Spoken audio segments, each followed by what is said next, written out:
আসসালামু আলাইকুম। মত প্রকাশ ৭১ চ্যানেলে সকলকে স্বাগত জানাচ্ছি। আমি মুহাম্মদ ইকবাল হোসেন। সমসাময়িক রাজনীতি নিয়ে বৈষম্য বিরোধী ছাত্র আন্দোলন, উপদেষ্টা এবং কিছু রাজনৈতিক দলের কর্মকাণ্ড এই দেখে এখন আমরা আসলে দ্বিধা বিভক্তির ভেতরে পড়ে গিয়েছি। আসলে কে সত্যি বলছেন, কে মিথ্যা বলছেন, কোনটি সত্য আর কোনটি এই যে মিথ্যা, এটি এখন এক প্রকার এই জাতিকে, সাধারণ মানুষদেরকে একটা দ্বিধা বিভক্তির ভিতরে ফেলে দিয়েছে।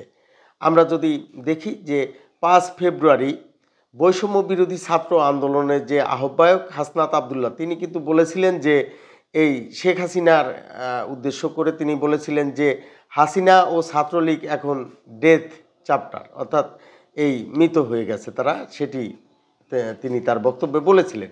কিন্তু দেখেন, আমরা যখন এই ১৮ই ফেব্রুয়ারিতে এসে আমরা যেটি দেখলাম যে উপদেষ্টা মাহফুজ আলম তিনি কিন্তু এই যে একটি তার বক্তব্যে কিন্তু বলেছেন যে প্রেস ইনস্টিটিউট বাংলাদেশ পিআইবির একটি অনুষ্ঠানে তিনি বলেছেন যে যেখানেই হাত দেই সেখানেই আওয়ামী লীগের লোক পাওয়া যায়।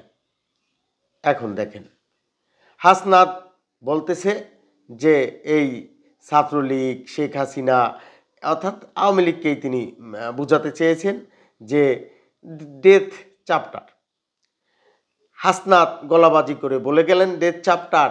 আর এই হাসনাতরা যাদের কাঁধে ভর করে, যেই অন্তর্বর্তী সরকারের কাঁধে ভর করে এই সমস্ত কথা বলেন, যেই শক্তিতে বলেন, সেই সরকারের একজন উপদেষ্টা তিনি বলেন যে যেখানেই হাত দেই সেইখানেই আওয়ামী লীগ। এখন এই দুইজনের ভিতরে তাহলে মিথ্যা বলল কে? আবার দেখেন, আমরা যখন রাজনৈতিক কর্মকাণ্ডের দিকে তাকাই তাহলে দেখতে পাবেন যে এই যে ভাঙা তে ফরিদপুরের ভাঙা উপজেলায় যে ঘটনাটি ঘটেছে সেটি হলো যে এই আওয়ামী লীগের নেতাকর্মীদেরকে নিয়ে ফুলের শুভেচ্ছা দিয়েছে ওসিকে। কে দিয়েছে? গণ অধিকার পরিষদ। অর্থাৎ যেই আওয়ামী লীগের প্রতি এই গণ অধিকার পরিষদের বিষেধগার, এই গণ অধিকার পরিষদের সভাপতি এই নুরুল হক নূরের বিষেধগার করে থাকেন ২৪টা ঘন্টা, সেই ভিপি নুরুল হক নূরের দল এখন সেই আওয়ামী লীগের নেতাকর্মীদেরকে নিয়েই আবার ওসিরকে ফুলের শুভেচ্ছা জানাতে যায়। অর্থাৎ এই যে আওয়ামী লীগ যে সব জায়গায় রয়েছে, আওয়ামী লীগ যে আসলে নিশ্চিহ্ন করা যায় না, আওয়ামী লীগ যে মুছে দেওয়া যায় না, এই হাসনাত আবদুল্লাহদের মতো লোকদের কথাই যে আওয়ামী লীগ শেষ হয়ে যায় না, সেটিই কিন্তু সেই প্রমাণেই কিন্তু দেয়, সেটিরই কিন্তু জানান দেয় এই সব ঘটনা। আবার যেই আওয়ামী লীগকে ডেড চ্যাপ্টার বলা হয়, তাহলে সেই আওয়ামী লীগ নিয়ে এত অস্থিরতা কেন, এত ভিতরে উৎকণ্ঠা কেন? যা কিছু ঘটে সেইখানেই আওয়ামী লীগ ট্যাগ লাগিয়ে দেওয়া হয় কেন? সেইখানেই ছাত্রলীগ খুঁজে পাওয়া যায় কেন?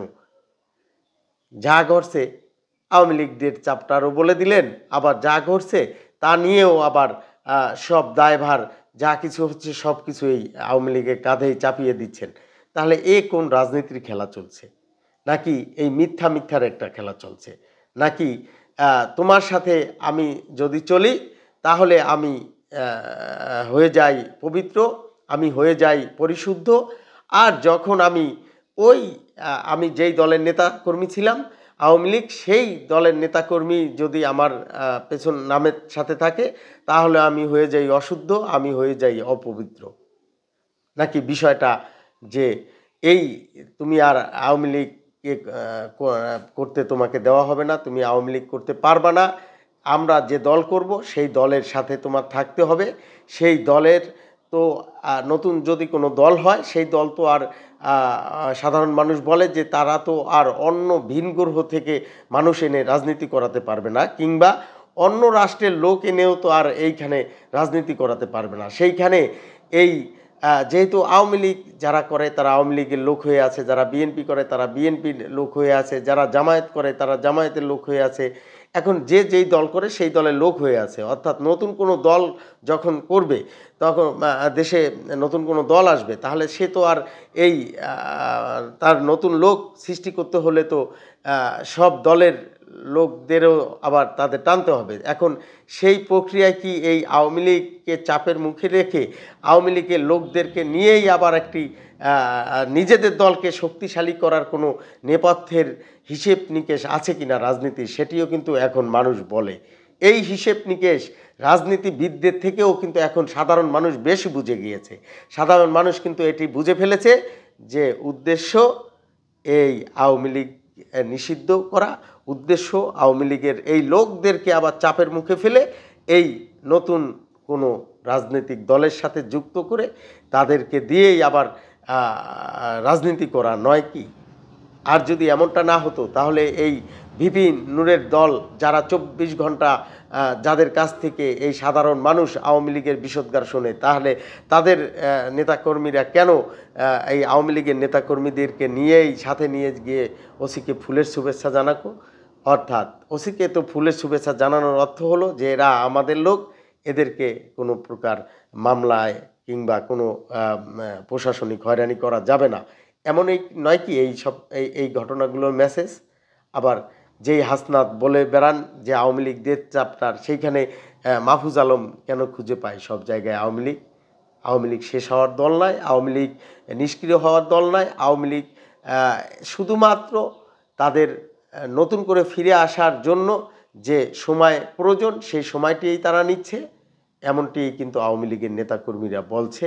আর এই আওয়ামী লীগ যে শেষ হওয়ার দল নয় সেটিও আওয়ামী লীগ তার কার্যক্রমেই যে প্রমাণ দিয়ে দিবে, সেই প্রমাণ দেখার অপেক্ষায় সকলের সুস্বাস্থ্য এবং দীর্ঘায়ু কামনা করে শেষ করছি। আসসালামু আলাইকুম।